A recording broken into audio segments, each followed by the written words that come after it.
sempre ao vivo no primeiro segmento do nosso programa. Bom dia, Silmar. Muito bom dia, Otávio. Bom dia a todos os nossos amigos do Terra Viva. Ausente ontem, né, porque a nossa operadora aí de sinal teve uma pane por conta do temporal da última segunda-feira à noite e você ficou sem internet aí, eu também fiquei, nós moramos próximos aí no mesmo bairro, hoje já tudo restabelecido. Mas é engraçado, né? Porque eu queria até que você me desse algumas informações por telefone, mas você falou para o nosso produtor ali, o João, que não tinha condições, porque não tinha visto notícia nenhuma e coisa nenhuma, não tinha nada atualizado. O que você poderia ter visto era na televisão, mas na televisão já está atrasado. Você trabalha com o cronograma adiantado, com a previsibilidade em função dos fatos do momento. É incrível como nós ficamos dependentes de internet, telefone e celular, hein, Silmar? Lembra do tempo em que a gente tinha que ir na biblioteca da cidade lá para fazer a pesquisa para a escola e não tinha nem xerox, tinha que copiar as coisas no papel, no caderno e levar para lá. Tem outros tempos, hein, Silmar? Hoje é tudo tempo real, né? Aliás, eu me lembro que quando eu fundei a consultoria Safras e Mercado, há mais de 40 anos, a minha preocupação já naquela época era com o tempo real, tanto que a empresa nasceu com esse espírito, ou seja, tinha que ser informação da hora, do dia, caso contrário, era velha, né?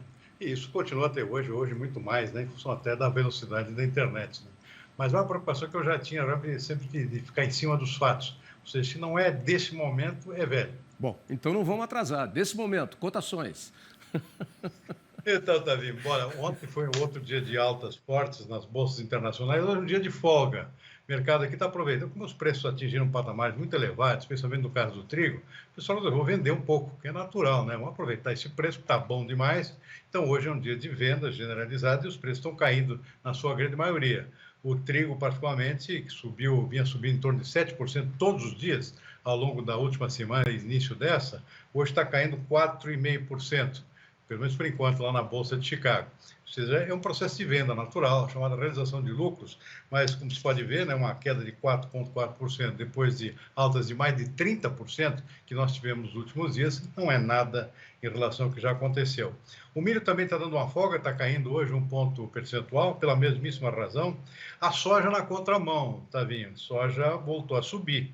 Há preocupações novas com a soja. Amanhã aliás, hoje à tarde, sai um novo relatório do Departamento de Agricultura dos Estados Unidos, o USDA, tem aquele relatório mensal que ele faz revisões do volume das safras mundiais. A expectativa é que haja um corte muito forte na safra sul-americana de soja. Já era esperado, os números aqui já estão mostrando isso, e isso agora deve ter uma repercussão na Bolsa de Chicago, e é o que está acontecendo hoje. A soja está subindo diante dessa expectativa. Soja com alta de 0,4%.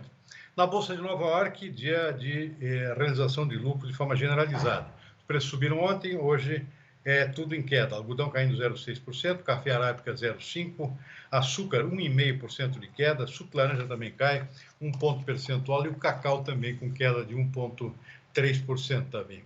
O dólar aqui no nosso mercado de câmbio caindo 0,8%, R$ 5,02. E as bolsas lá fora, a Bolsa de Valores, também recuperando um pouco do ânimo, mesmo com os temores com o agravamento da crise na Ucrânia, o mercado voltou a vender, a comprador hoje, Bolsa de Franco, por exemplo, atuando agora com alta de 5%, tinha caído cerca de 4% ontem. E o destaque para o petróleo, Tavinho, está dando uma folga também, está caindo 4,3% a $122 o barril. Ontem chegou a ultrapassar os $130, hoje também um dia de venda nos mercados. Mercado de ouro também, metais preciosos que subiram muito nos últimos dias, hoje estão dando também uma folga. O ouro eu estou vendo agora que está caindo 2,5%. Um pouco disso também é pela folga lá que russos e ucranianos resolveram dar, né, numa trégua de 12 horas, o que significa que a guerra é combustível para o incêndio dos preços de um modo geral, né? Porque com o acordo deles lá de 12 horas para esvaziar civis das áreas de combate, parece que o mercado deu uma aquietada. Mas o negócio lá é só por 12 horas. Mesmo assim, eu vinha vindo para cá agora, eu vi no rádio que acho que o ministro da Defesa da Ucrânia pediu para que a população de Kiev fosse para os abrigos subterrâneos, porque tinha uma informação lá de que os russos poderiam bombardear à distância com mísseis. Aqueles mísseis, eles têm uns mísseis lá agora que, pelo amor de Deus, né? Eles testaram lá na Síria O avião, o MiG lá, acho que é MiG-34, sobe a 25 quilômetros de altura, de altitude. De lá de cima, ele lança um míssil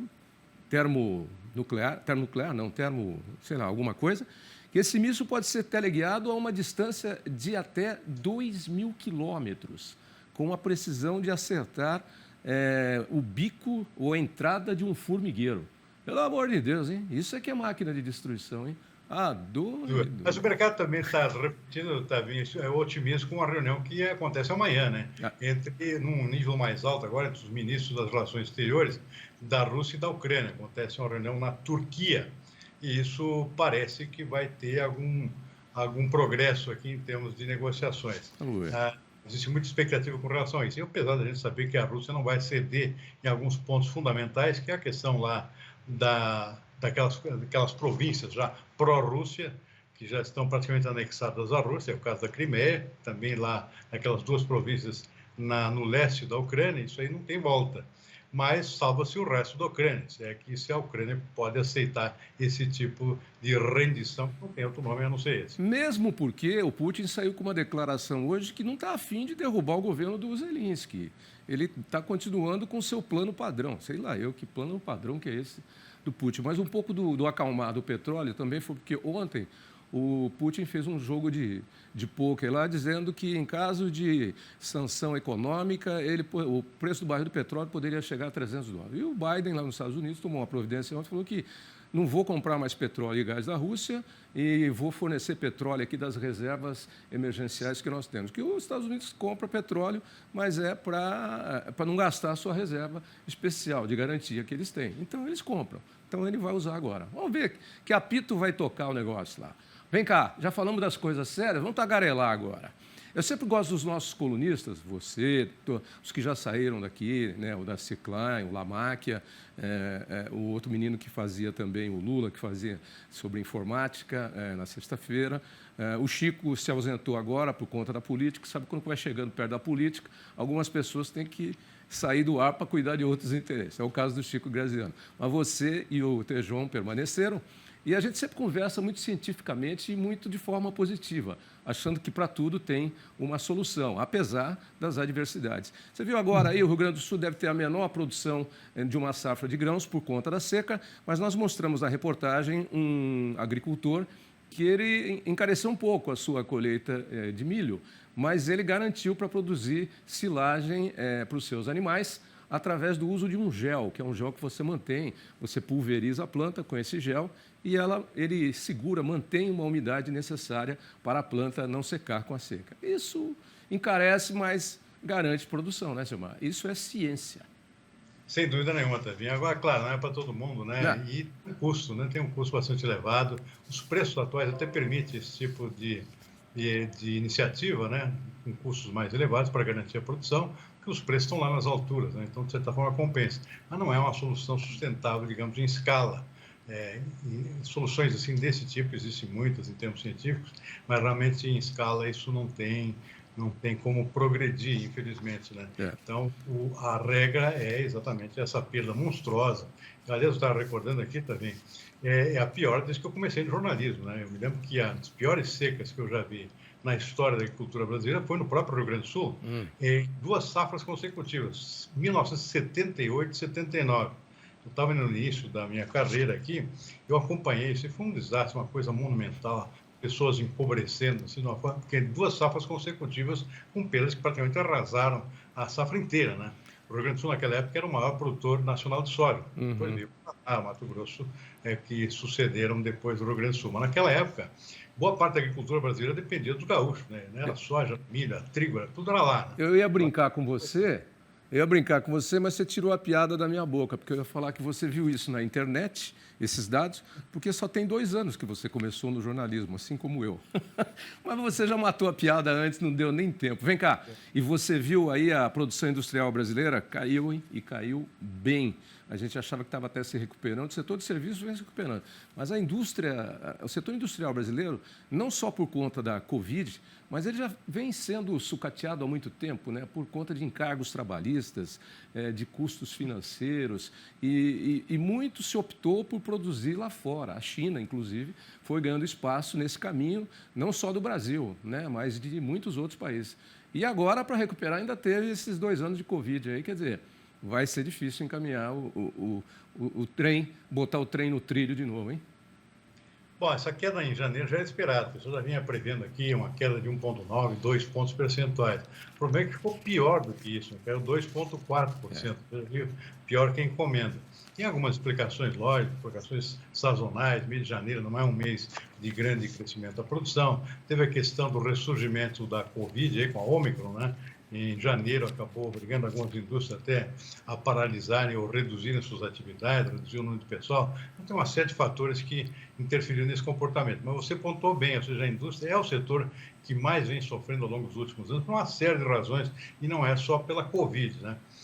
Pela Covid, o setor de serviços recuperou já no ano passado, a agricultura, o agronegócio como inteiro, por inteiro, saiu bem durante a Covid, com exceção agora dessas questões de seca. Agora, a indústria realmente tem sido claudicante lá por conta da Covid e por conta das suas próprias deficiências internas, que já vem de longe.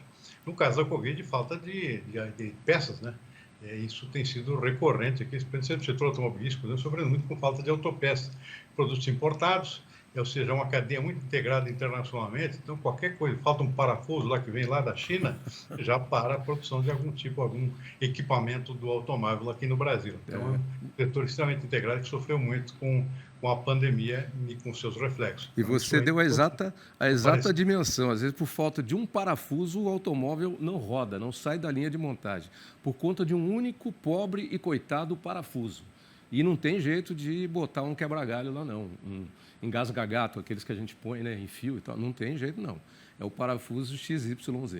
Vem cá, mais 2 assuntos para tagarelar, mas um não vou nem falar. O pessoal está reunido lá em Brasília de novo para discutir como é que vai baixar o custo do combustível. Você não consegue nem se entender como é que a Rússia vai fornecer gás ou não vai fornecer gás, petróleo ou não petróleo para a Europa. O Biden abrindo as torneiras dele lá para não comprar petróleo da Rússia. O pessoal aqui ainda está arrumando um jeito.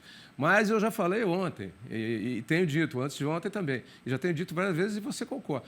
O governo só vai conseguir baixar esses preços aí se ficar com parte, se a viúva ficar com parte do custo. Só se subsidiar, porque para criar uma regra aí não vai dar não, nessa oscilação toda que está o mundo aí, e principalmente o mundo da energia. Mas tem um dado interessante aqui, que é a contratação, você vê o otimismo aí, a contratação de crédito rural, que cresceu 30% em 8 meses na safra 21-22. Esse agricultor, esse homem do campo, esse pecuarista brasileiro é um abnegado, né, Silmar? Ele acredita sempre. Sem dúvida nenhuma, aliás, até por causa disso está faltando crédito agora, né? Porque a demanda foi maior que a oferta, né?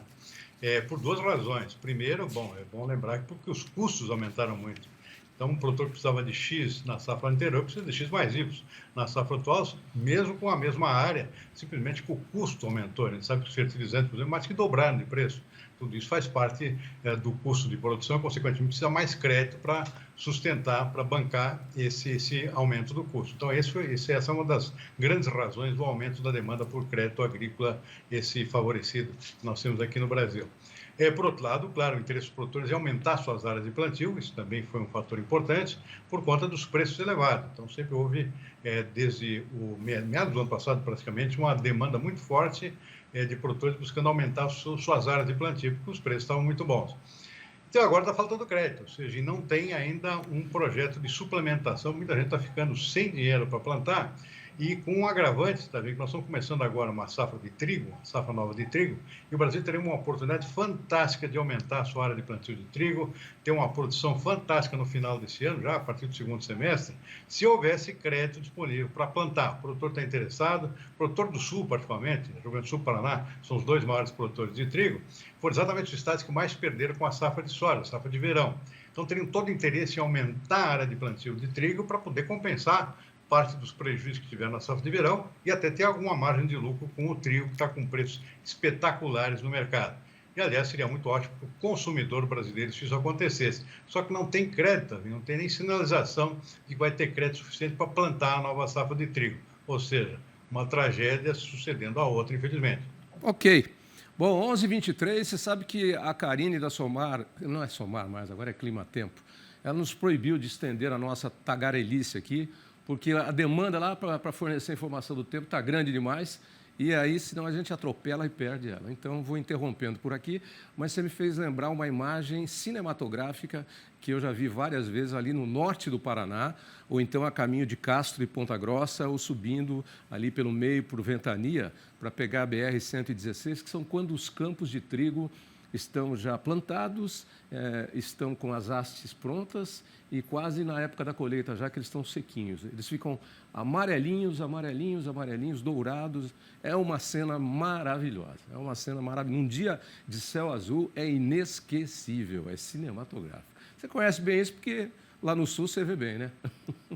Sem dúvida nenhuma, estamos aí esperançosos de que isso volte a crescer, que o Brasil volte a crescer na sua produção de trigo e se torne autossuficiente, ou seja, sem depender de importações que estão caríssimas esse ano em função da guerra da Ucrânia.